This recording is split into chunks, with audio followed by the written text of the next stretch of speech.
Helge, welcome. Thank you for taking the time to speak with me today. How are you? I'm good. Thank you so much for having me. Yeah, well, I'm really excited about your course, Befriending the Shadow, coming soon. So, I wanted to start by just getting to know you a little bit, right? So, what brought you to the world of Carl Jung? What brought me to the world of Carl Jung? Synchronicity would be one way of entering and answering that. I remember many years ago, I was traveling and somebody gave me memories, dreams, reflections at a very sort of crucial sunrise morning, looking over the Mm, Himalaya mountains. And so that was a initiatory moment. And I really got into his work and it spoke to me naturally and directly. And then in grad school, I studied a lot more mm, Jung. My dissertation was a Jungian frame looking at illness and injury and its meaning in the individuation path. And it's wow. informed my therapy practice, for many years since. But I kind of stumbled upon him almost. Yeah, because Yeah, in undergrad, as in many universities in these days, Jung is really a marginal figure, strangely enough. that was my Too, experience as well. Yeah. yeah, too spiritual for some, too religious almost for others, too unscientific. In a world in psychotherapy that is dominated by evidence-based methods and insurance claims and so forth. He's been pushed to the margins more and more, Hmm. where, brief therapy and, quick solutions and, observable phenomena and behaviors, the world of the conscious ego, if we will, is, predominant. So Oh, yeah. you can I don't know. You can probably study psychology, undergrad and graduate school in North America or Europe, for that matter, and you know, hear a note in some introductory course on the collective unconscious as this obscure idea, but never hear of him again. It's Yeah. so strange, and now, I, that yeah, seems to be the most common experience. I mean, he pioneered phrases like complexes or introvert, like things we say every day, and he gets no credit for it. It's actually kind of amazing. yeah, yeah. Or shadow. I think you talk Hmm. even to a layperson referencing the shadow in some way, that there is something in our psyche that we don't quite have access to, or that we hide, or that can erupt. I think, even that has sort of entered mainstream, not as much as introvert, extrovert, for example, yeah, or a complex, right? Oh, that person has a complex. That's kind of a, everyday phrase. People might not know exactly technically in Jungian terms what that means, but yeah. So strange, and fortunately, there are some, academies such as yours, the school where I'm teaching, CIIS, that has some programs. I'm in the East-West psychology program there, and we have in our West domain of our graduate, master's, and PhD program, Jung and the history of Western depth work is a strong emphasis. But there are a few schools that still teach him and cherish him and have updated him and brought him into this moment in time. Hmm. So that's good. Yeah, I'm glad you're there carrying the torch. That's important. Yeah, a little bit. Yeah, One amongst many. Yeah. yeah. So you mentioned that you have a therapy practice and that you teach at Mhm. CIIS. Give me a little bit more about the breadth of your work. What else interests you? What occupies your time? Um, what occupies my time? So I have a therapy practice mainly focused on life transitions. Mm, I teach a number of courses. I teach an introduction to Jung and spirituality. I teach a course on the shadow that is called Civilization and Transition, ooh, from shadow to soul. Because, shadow work, maybe just a little side note, also talking about our course here, sometimes it's seen as this uncomfortable, kind of dirty work of psychological growth, right? Getting in touch with the things you rather not get in touch with. mm, And that is true to a degree, but ultimately it connects us to something much deeper. in ourselves. And Yeah. I think we all need that, and the world needs that. People who are in touch with something deeper within themselves, and who know also where their disowned part, exiled facets of their personality play a role and can become a Yeah. problem. No, I think that's important. I think it's important that people understand that, yeah, that tough, uncomfortable, icky stuff is kind of like the monster at the threshold. You have to get through that to get to the next level where maybe there's some more treasure or at least deeper experience or the water of life or however we want to image it. But, That's right. it's a bigger process for sure. Yes, yes, yes. Or the monster is not as scary. It's more of a fluffy companion at times. Oh, I like that. Mm, Yeah. yeah. Yeah. But the only way to find out is to face it once, you know? That's right.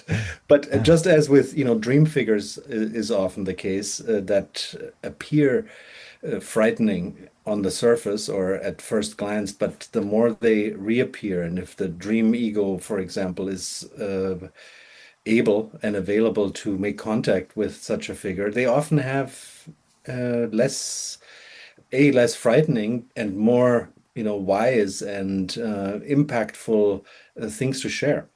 And so Yeah. generally the work with the shadow is similar to me. But that was a detour. You asked me about other classes that I'm teaching. So I'm teaching this class on the shadow. I'm teaching a course on dream work for building clinical skills. I teach another course that's called spiritual counseling skills. Mm, That's also an introductory counseling skills, mindfulness based, but with an appreciation for individuation and deeper work. I teach, what else do I teach? I teach archetypal psychology, James Hillman's work. mhm. So those are the areas I'm interested in. I teach a class on the psychology of death and dying Oh, as yeah. well. Wow. So those are the topics that interest me, and Yeah. I get to teach them. It's I like that. Seems like you have a interest in the underworld or the Plutonian or however we want to spin it. I like that yeah, a lot. yeah, Yeah. So yeah. maybe we can use that to segue into this class a little bit, right? Okay. So tell us about, this is Befriending the Shadow, and it's an experiential course. So let me ask, what about this is makes it experiential? I'm interested in that. So in all my teaching, I try to have a component that is inside out. It's not just a outside in downloading of information, downloading of great ideas, but a little bit more personal processing of the material. So I certainly have, I think interesting, potent ideas, concepts to share. But from there, the students are invited to explore what that means for themselves, to do Hmm. exercises that explore a little bit further on how does that look like in my life? Who are people that I might be projecting shadow aspects of myself on? How can I, look at that without being falling into a trap of being extremely critical with myself or deflated about what I'm seeing. That's always a tricky thing, especially with shadow work, to Mm. create enough safety, psychological safety, and resourcing and interpersonal safety that it feels supportive enough to be able to allow some of this sort of new, different, challenging information in. But specifically with this topic, without having some firsthand at least putting our feet Mm. into the water, there's no way of really relating to it. It's not one of those topics that wow, you read it, you hear it once, and maybe something clicks in that is a thing that is interesting and that is important, but there's still that personal work that needs to be done. And so Yeah. this could be in form of journaling, of a practice of just sharing with another person in a more private setting within a class. That could be a guided meditation that explores something.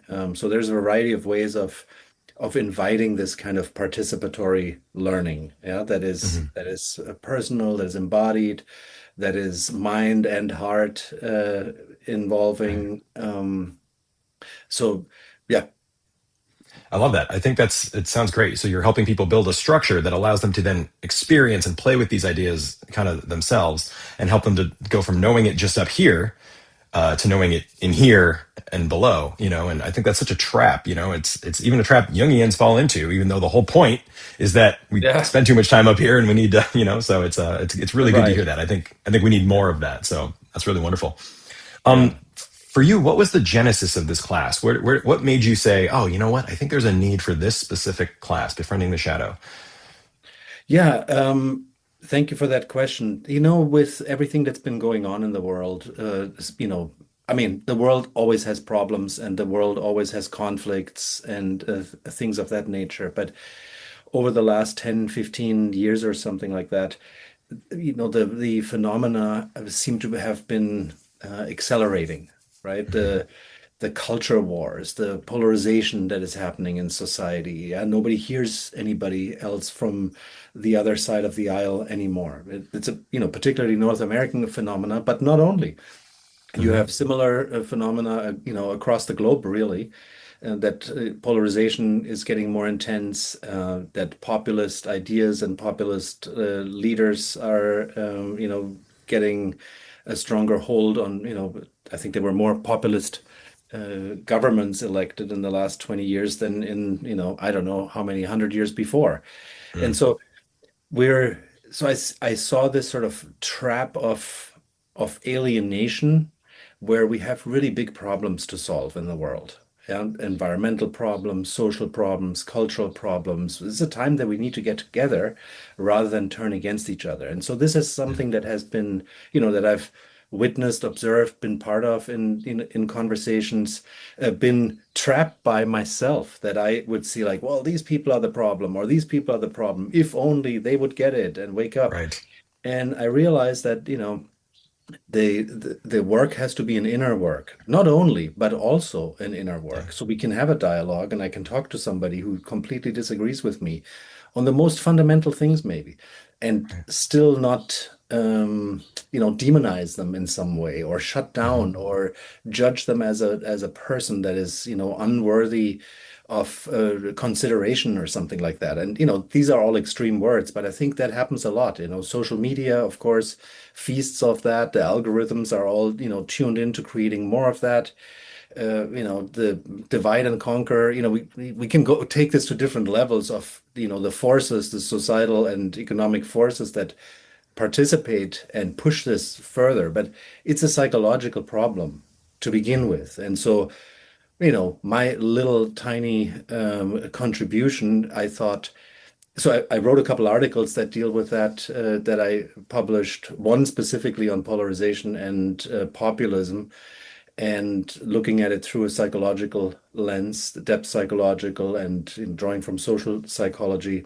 But I thought more and more, as a lot of these kind of dialogues and the tendency to polarize when somebody seems very different. I observe that Mhm. in the classroom, even in a, wonderful,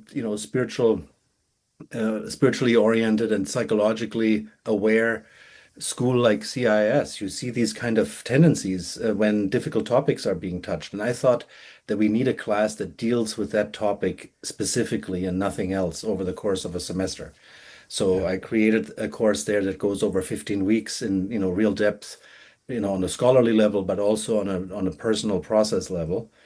And so what we're offering here is sort of a shortened, approachable Mhm. version for everybody who's Yeah. interested in, personal growth, to Mhm. show up more fully in their own relationships, to be less, triggered. It's a fun and popular word now. Everybody's triggered about something, or Very true. something else. So how is the shadow involved in that?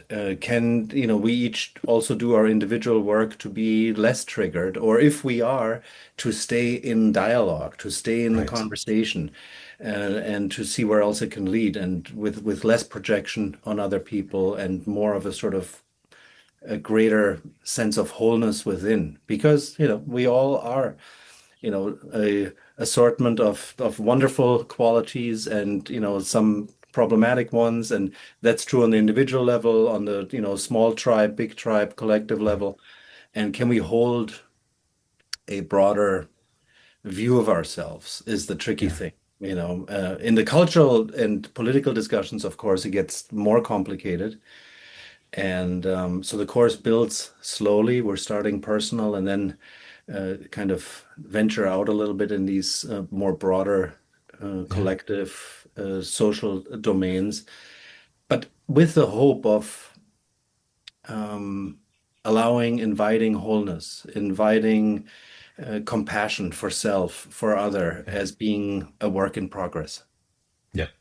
I love that. That's so important. It's so timely. I mean, the tribalism has gotten to a ridiculous point. Like it's just actually like it's not gonna last. Like we can't do this forever. Like Yeah. inflation on both sides everywhere you look, triggering and shadow projection, and it really has hit sort of an extreme pitch that I am surprised that it's gone this far. And I hope we can change it. And I love that Yeah. there's a practical element because again, it would be so easy for someone to take a course like this, learn a little bit about the shadow, and be like, "Oh, well, now I won't do that," and and people totally miss it, and then reinforce and go back into their bubbles. And so, I think it's wonderful that you're Yeah. approaching it personally, socially, politically, and practically. And I think that's exactly the kind of thing we need right now. I'm really looking forward to it. Thank you. I appreciate that. One thing that you just said, this sort of, oh, now I know what's going on. I spoke earlier about the risk or what we're trying to mitigate is that people get too deflated by shadow, right? That it feels overwhelming. It's like, Mm, oh my God, if I am that, that makes me a terrible person. It's like, no, that means, you're a work in progress like all other humans, and you have some, less, you know, flourishing parts of yourself. And so the deflation is one side, but the inflation is another thing that Jung warned about, which is, when people feel like, oh, I now am so enlightened and I've done the work.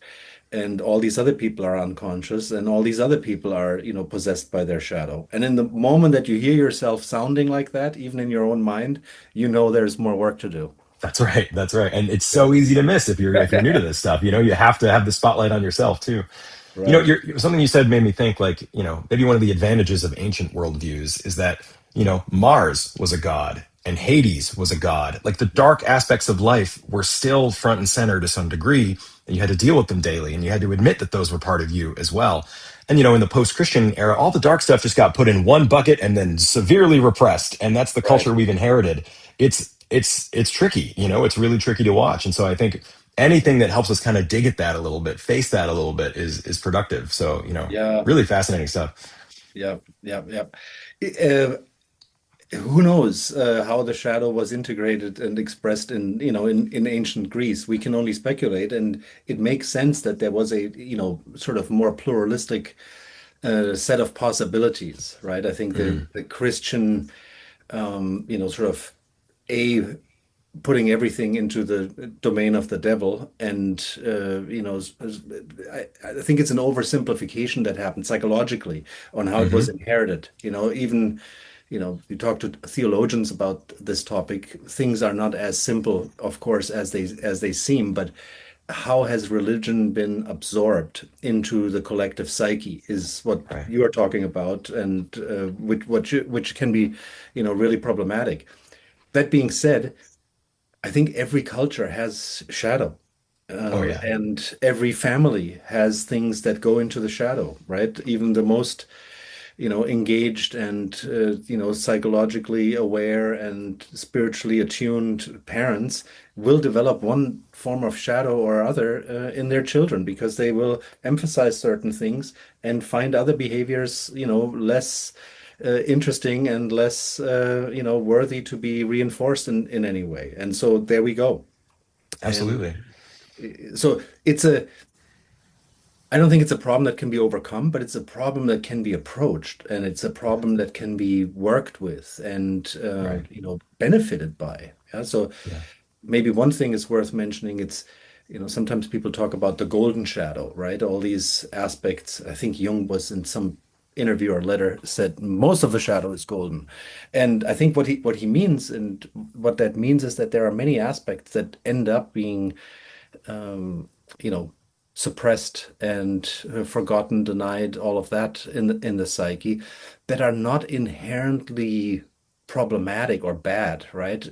You know, Freud talked about our violent and sexual urges as the things that, need to be suppressed so we can function as a society. And, the superego is watching over your shoulder, making sure you're, a good person in your, behavior proper and so forth. But a lot of other things end up in the shadow, right? It could be one's sensitivity that is Hmm. just not where this family is at growing up, right? It's a rough and tumble environment, or it's a very, sort of cognocentric, very rational environment, and having feelings is just a little bit too much. And so somebody's sensitivity could end up in there in as a shadow aspect that gets oppressed and that creates problems by sitting around there, not their full humanity is available. Yeah, it could be Right. someone's, I don't know, artistic inclinations that end up in the shadow, right? Their sense of humor, their all kinds of things that are not wanted, that are not loved, not reinforced in some way, welcomed in Hmm. family, in peer Hmm. groups, in schools, in society, then become live this, shadowy, oppressed life in the psyche, and can be recovered and reignited and remembered, right? It's like people put pieces of themselves back together. That's also shadow work, and they can be many Absolutely. beautiful pieces. It's not just addictive or destructive type of, Right. flavors in the psyche. Yeah, I think that's so important. I mean, how many people have stage fright, fear of public speaking, don't consider themselves creative because at some point when they were a kid, they drew a picture and the kid next to them drew a better picture. And they were like, I Mhm. guess that's not me. And then it goes in That's the it. bag, right? That's right. It's so I would say most of the shadow is little tiny things like that. And it doesn't have to be a parent or a teacher. It can be yourself. You'd be like, oh, Yeah, mine wasn't as good. I'm going to just put that that's right. away. And so it's very tricky. It's Yeah, it's very difficult to untangle and sift through and interrogate the why and bring it back to the light a little bit. And it can yeah. be super powerful. I love that idea of the golden shadow. Yeah, yeah. And I appreciate what you're bringing in, the nuance also, that it's not even something that people tell us, right? This is bad, this is forbidden. I mean, that certainly can happen, but it's Hmm. also what we're observing, right? We're really attuned to our environment, and in the first stage of our lives, we have to get along with the environment. We have to find ways to fit in, to show our best, to be lovable and be, by our family, and make friends, and, find people that find us attractive, and Hmm. Hmm. groups that we can belong to, and all of that. And for that, we have to be hyper attuned. I think the humans are extremely aware of that. And a lot of it is not even conscious, but how we're behaving, what we're seeing, what are other people doing? Am I good at that? If not, hide it, do something else that is more welcome and more successful in some way here. And so we adjust. And in some way, it's an accomplishment to be able to adjust to context and to be able to fit in and to belong to places and to be a likable person in, different situations. And we have to bend a little bit, but if we bend too far, we can Right. become contorted, right? If we really bend too far from other things that are also me, that are also you, then something gets lost. Yeah. No, absolutely. I think that's such a helpful way to look at it.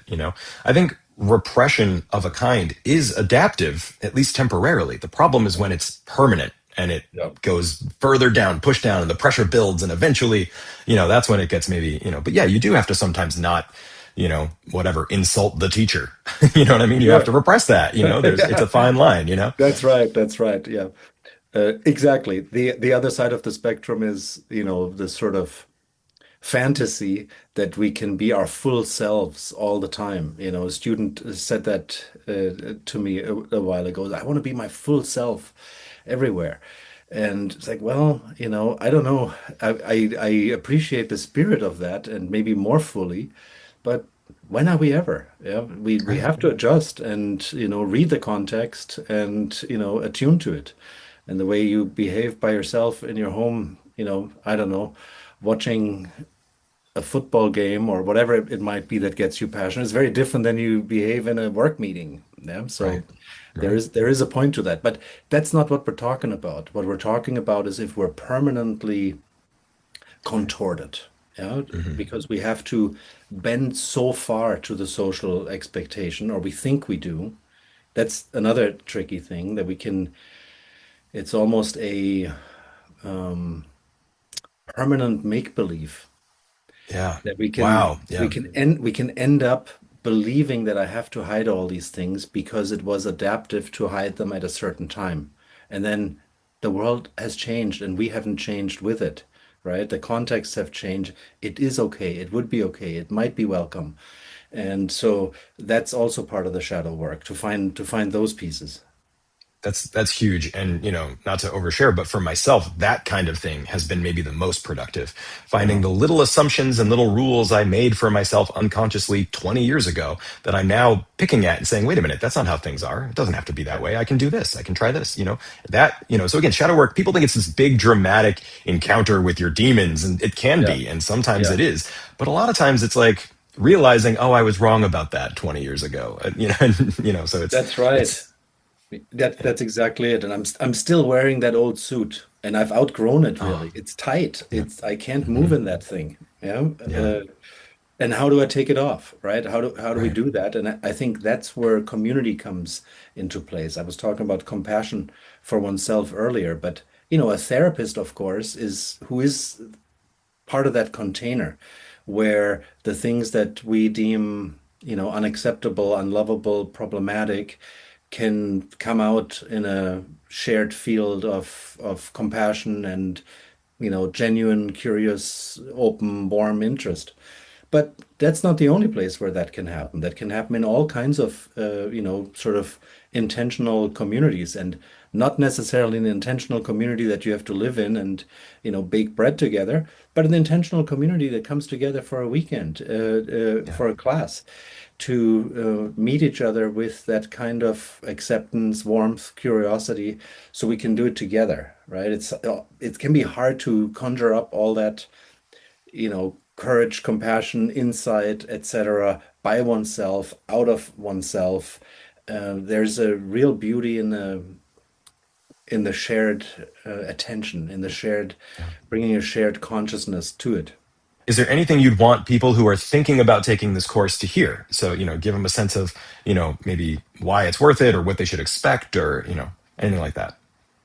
So the first thing that I want people to know is that they are in charge and that they have agency over their own process and over their own meaning making. Nobody's going to be analyzed. Nobody's going to, be kind of made to explore things or talk about things that they're not ready to talk about. So you enter this course, it requires a willingness and openness and interest to do personal work, but what you do with it, how much you share about it, that's totally up to you. If you want to pause anything, if you feel like anything is getting a little bit too hot, you can always adjust, and I'm happy to adjust with people's individual process. And so that's really important that folks know that.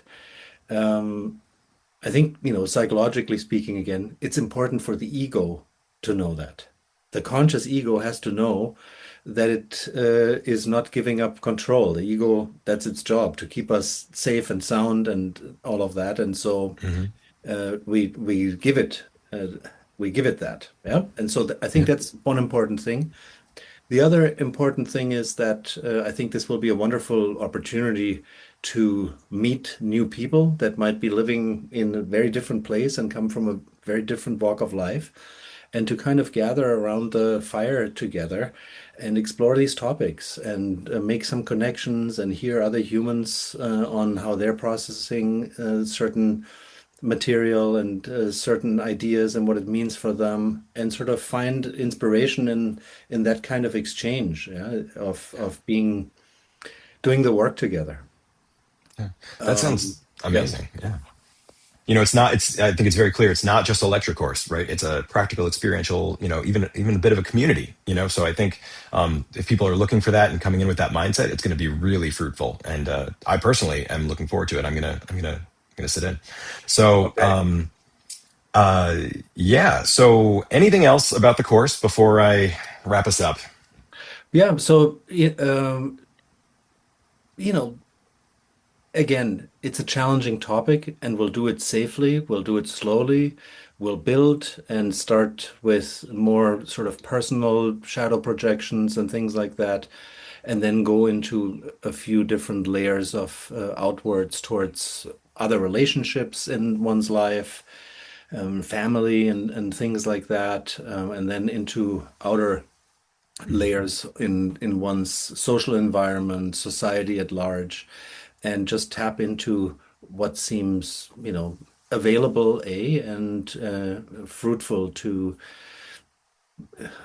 look at and engage with and learn from. Hmm. Yeah, I'm particularly interested in how the changing the way we relate to the personal shadow can sort of bubble up to groups or to the collective at large, because it's a really important question right now. Yeah. Yeah. Well, Yeah. this has really been great, Helge. Thank you for taking the time. The class sounds incredible. Your work sounds very interesting. I really loved our conversation. The course is Thursdays starting Mhm. May 14th. So Mhm. sign up at youngacademy.com. And where can people find you if they want more information about you and your work? They can find me on the faculty website at CIIS, East West Psychology. They can find me, and for my private practice I'm on Psychology Today. They can find me there as well. Yeah, excellent. Thank you Well, so it's much for the conversation. This was great. I feel like you and I could be talking about this for a lot longer. Yeah, so I'm yeah, looking maybe we'll forward do a to part two meeting someday. you Yeah. also in the class again. Yeah, no, that'll be wonderful. I'm looking forward to it myself. Thank you, Helgi. Great to meet you. Great to talk, and looking forward to the class. All right. Thank you so much, John.